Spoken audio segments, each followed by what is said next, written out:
لوگ مجھے کہتے ہیں کہ آپ عربی بہت ضروری ہے، اگر ایک دفعہ قرآن سمجھ میں آ جائے نا تو ساری قوم بدل جائے گی. میں کہتا ہوں نہیں، مشن قرآن کو سمجھانا نہیں ہے. ابو جہل کو بہت اچھا سمجھ آتا تھا، ہم سے اچھا آتا تھا اسے. ابو لہب کی عربی بڑی زبردست تھی، اور وہ لوگ اور جو شعراء تھے، ادباء تھے عرب کے، ان میں سے کئیوں نے قرآن کا انکار کیا تھا. وہ کیوں کیا تھا؟ اگر ہم کہیں کہ بس سمجھ میں آ جائے تو قوم سدھر جائے گی، سمجھ کا تعلق تو عقل سے ہے نا. اللہ تعالیٰ نے یہ نہیں کہا کہ وہ دماغ استعمال نہیں کرے. دماغ سمجھ رہا ہے، انکار کہاں ہو رہا ہے؟ دل میں ہو رہا ہے. عربی سیکھنے سے دل صاف نہیں ہو جائے گا. بہت سارے ایسے بھی ہو سکتے ہیں جن کو عربی کا ایک لفظ نہیں آتا، ان کا دل صاف ہے. کوئی ایسے بھی ہو سکتے ہیں جو قرآن بھی حفظ کر چکے ہیں، عالم بھی بن چکے ہیں، مہارت بھی حاصل کر چکے ہیں، 25-30 سال علم بھی حاصل کر، دل بند ہے، ان کا دروازہ کھلا ہے. ان فی ذلک لذکری لمن کان لہ قلب. اس کے اندر ایک بہت عظیم یاد دہانی ہے ان کے لیے جن کا اصل میں دل ہو، یعنی یہ بھی روحانی دل ابھی باقی ہے، اس کے لیے ہے یہ کلام.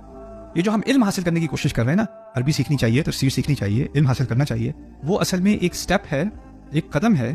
لیکن قدم کا اصل مقصد قدم نہیں ہوتا، ایک منزل ہوتی ہے. منزل ہے دل صاف کرنا، اصل چیز وہ ہے.